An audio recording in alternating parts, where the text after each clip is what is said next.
Voilà, merci beaucoup. Et puis on va passer en français maintenant avec Julien Rémy, qui est data scientist, alors scientifique de données en français, je pense. Tu dis ça aussi, oui. Scientifique de données, donc aux archives fédérales, aux AFS, et puis aussi co-chef de projet de Lindas Next.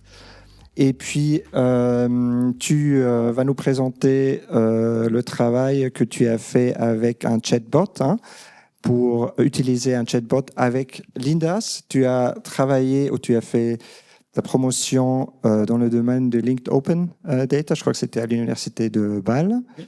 Voilà, alors donc tu es vraiment dans ce domaine et tu as toujours travaillé aussi un peu dans les, comment on appelle ça en français, les Digital Humanities, les humanités numériques. Voilà, il y a toujours un beau mot français de l'académie qu'on peut utiliser. Voilà, donc tu regroupes un peu la recherche avec la pratique. Tu es aussi chercheur associé, je crois, à l'université, je le sais, à l'université de Berne.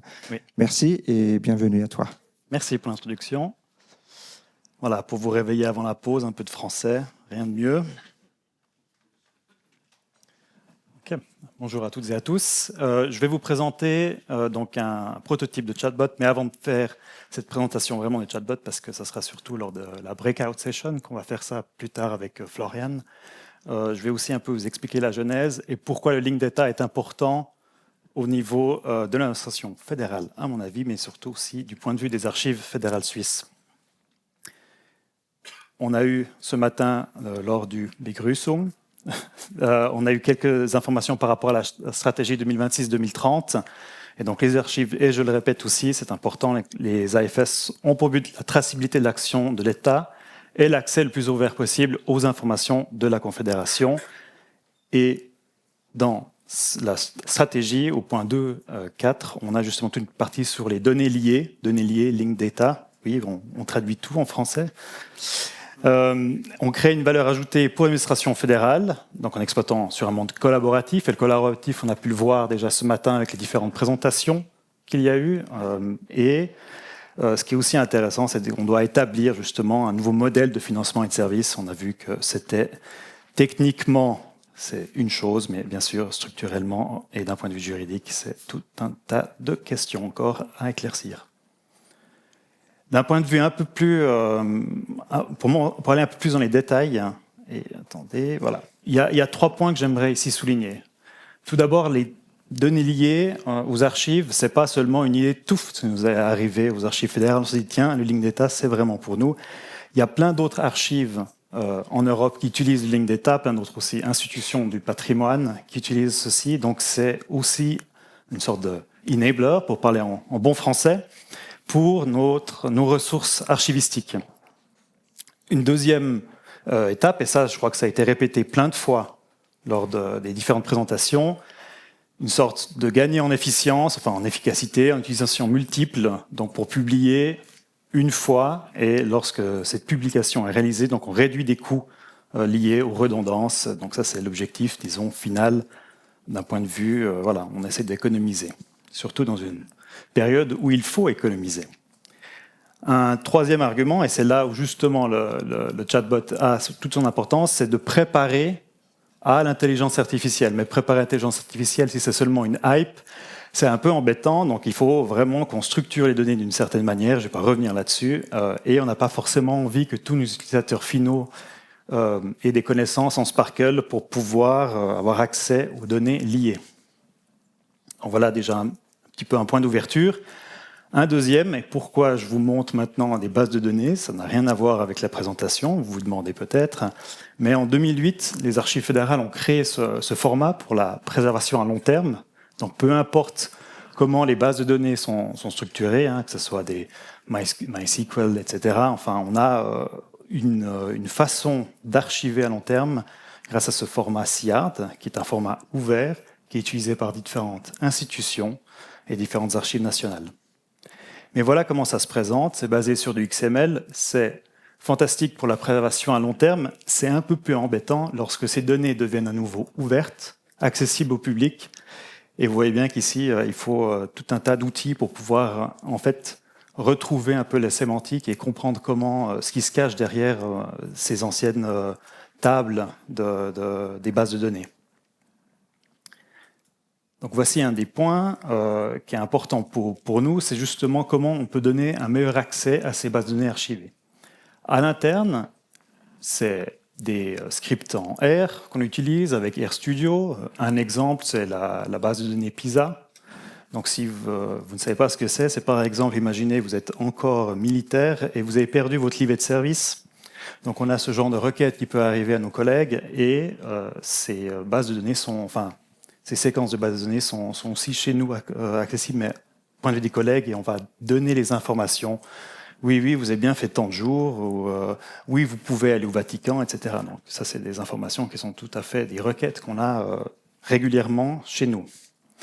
Ça, c'est pour l'interne. Ces données, bien sûr, qu'on voit qui ne sont pas divulguées tout de suite, ont encore pour un sacré long moment parce que ce sont des données sensibles.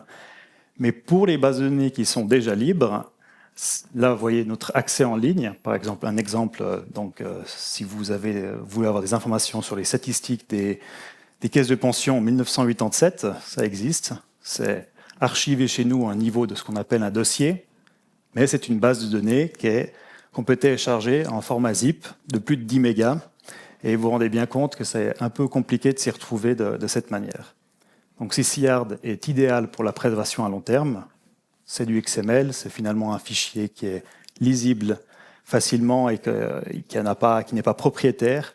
Par contre, c'est bien plus compliqué si on a envie de revaloriser ce type d'information. Donc il va falloir trouver une autre méthode pour disséminer ce genre d'informations. Et depuis donc 2022, avec la Haute École des Grisons, nous avons un partenariat. On a fait sur plusieurs choses, un projet qui s'appelait Superbe.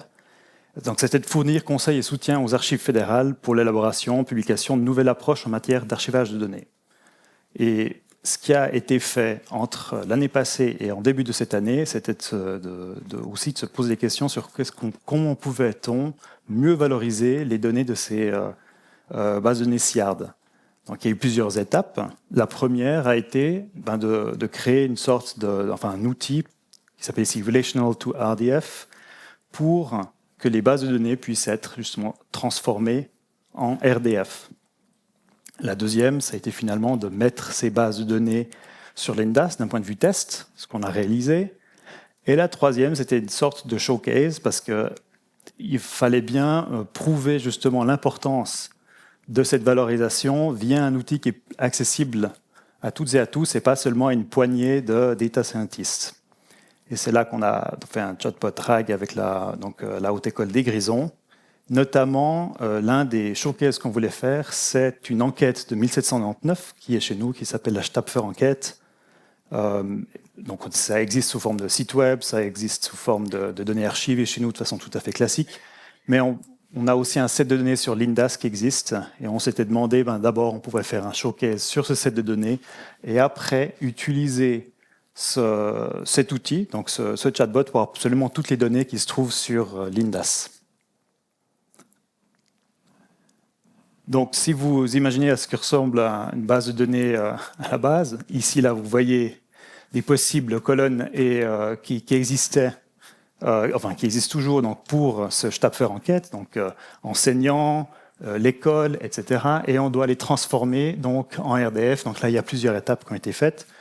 Aussi, les outils de KI ont pu aussi être ici une aide utile pour pouvoir, si vous voulez, accélérer le processus, même s'il y avait toujours c'est pas complètement automatisé, c'est semi-automatique, il faut toujours un peu un human in the loop.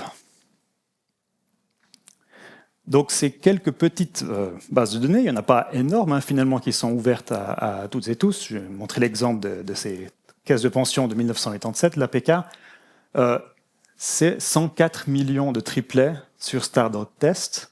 Donc, si vous avez accès à Stardoc, si vous êtes un super user de CIARD, on ne les a pas toutes mises sur l'instance de production de Stardoc, donc sur l'INDAS actuellement. Et bien sûr, ça se pose aussi des questions sur est-ce qu'on va... Maintenant, nous sommes dans une phase de migration pour l'INDAS Next. Donc, comment on peut finalement remettre ça en haut, en sachant que vu que les différents outils qui ont été créés par la Haute École des Grisons sont d'open source, et on va pouvoir recréer au cas par cas de nouveau, ou bien faire du retuning pour remettre les bases de données CIARD en ligne d'état au besoin. Le prototype, il se met de cette manière. Là, j'ai juste mis le lien vers GitHub. Donc, si vous avez la patience et l'expertise en C#, vous pouvez essayer vous-même de recréer ce chatbot à la maison. Alors, je ne sais pas du tout si ça fonctionne, mais peut-être on peut en discuter après la pause.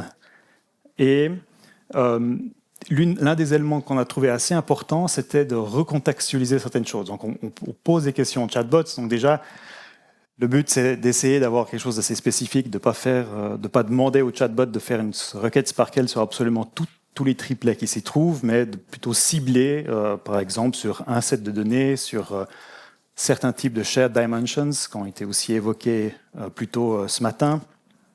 Et en fait, au fur et à mesure où les questions se posent, il y a un graphe à côté à droite qui se crée. Et lorsqu'il y a plusieurs contextualisations différentes, en fait, on a différentes couleurs. Donc, on peut passer d'une requête à une autre, si vous voulez bien. Ce qui est aussi intéressant, c'est que les données, elles peuvent être téléchargées de différentes manières, que ce soit en CSV, en JSON, enfin voilà, donc peut-être dans des formats qui sont plus accessibles que pour d'autres. Et il y a encore derrière, en fait, tout un Jupyter Notebooks qui est aussi là. Donc, on a aussi du code qui est généré de façon sécurisée, où on aura ici des sortes de visualisations qui pourront être effectuées. Mais concrètement, c'est un chatbot tout à fait classique. Hein. L'utilisateur, l'utilisatrice pose une question au système KI. Il y a un travail de cette requête qui est faite. Il y aura une requête qui sera faite après sur Lindas, une réponse qui sera livrée. On livre la réponse et peut-être les différentes visualisations à l'utilisateur, l'utilisatrice. Ce qui est important pour nous, parce que c'est toujours donc un proof of concept, et vu que dans Lindas Next, on est dans une phase de migration, donc se pose tout un tas de questions, mais je crois qu'on a appris plusieurs choses de ce projet. La première, c'est qu'on a vraiment, par rapport à la base, par rapport au format SIARD, on peut imaginer ici une collaboration aussi à l'international ou en Suisse, dans les différentes, par exemple, archives qui utilisent ce format, qui auront aussi peut-être différentes approches pour revaloriser ceci donc, lorsque ces données seront à nouveau ouvertes. Donc là, voilà, il y a déjà une phase où il y a une optimisation qui a été faite via notre projet, une intégration de ce qu'on a mis dans ce qu'on a sur l'accès en ligne, qui est notre accès classique aux archives fédérales avec Lindas. Donc ça, ce sont aussi des éléments auxquels on doit réfléchir et qui sont aussi possibles. D'autres éléments, le quatrième, j'ai déjà évoqué, c'était vraiment que on veut la présentation d'avant a dit si c'était public money, on doit faire ça ouvertement. Je suis aussi d'accord avec ce postulat. Et donc ça, c'est aussi une chose qui est très importante, une sorte de traçabilité finalement de où va l'argent public. Et une troisième partie, c'est vraiment comment est-ce qu'on pourrait mieux intégrer, par exemple aussi pas seulement au niveau des métadonnées, mais nos données primaires, donc ce qui a été numérisé ou ce qui est déjà né numérique dans toute cette constellation. Donc, comme conclusion, on a démontré que c'était possible, et je crois que c'est bien, parce qu'il y a des fois, il y a aussi ces petits projets. Finalement, c'est un projet qui a duré que 6-7 mois. On a été assez rapide, finalement, et grâce à l'appui de Florian Kessachek, qui a vraiment travaillé d'arrache-pied pour réaliser ceci, mais c'est démontrable. Une autre, c'est vraiment que cette possibilité pour plein d'utilisateurs de ne pas utiliser Sparkle et de quand même avoir accès à un triple store linked data. Et il y a encore d'autres éléments qui nous ont montré que déjà techniquement, on avait une architecture assez moderne et la collaboration a été réalisée de façon très efficace, et ça pas seulement depuis l'année dernière, mais depuis 2022.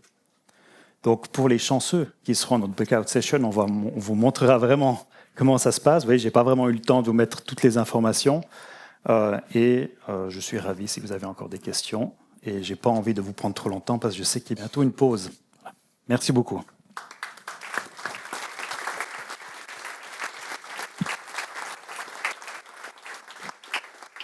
Merci Julien. On est dans les temps, encore une minute, peut-être une question. Quelqu'un a une question pour Julien? Parce que moi j'en ai une. Ah, il y en a une, toi là. Michael. Merci beaucoup. Juste par curiosité, il y a plusieurs de bases de données qui vont être ouvertes bientôt, qui sont encore fermées.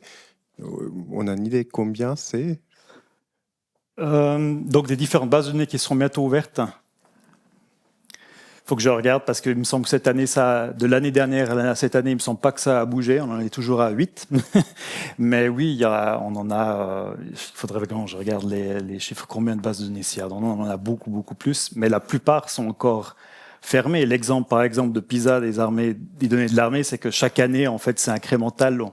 Donc là, si vraiment on voulait ouvrir, on devrait seulement ouvrir une partie de ceci. Bien sûr, j'imagine c'est en tout cas minimum 80 ans, vu que là, de toute façon, ce sont des données sensibles. Après, mais oui, je ne sais pas les chiffres exacts, mais c'est clair que ça va arriver de plus en plus, parce qu'on archive de plus en plus de bases de données. Ça, c'est certain. Ouais. Oui, si je peux ajouter, on a le délai de 30 ans, normalement, hein, si ce n'est pas protégé, comme tu l'as dit. Ça veut dire qu'on arrive avec 30 ans, on est où aux années 95 à peu près là, hein. Donc ça a vraiment commencé, puis on voit après ça reprend avec la prolifération des bases de données chez nous, donc il faudra attendre encore un peu, si c'est pas du 18e. Non, je plaisante. Une question peut-être encore, on a encore une question, les lessons learned, comme j'avais demandé à Oliver, qu'est-ce que tu vois là comme défi, peut-être le plus grand, les deux plus grands?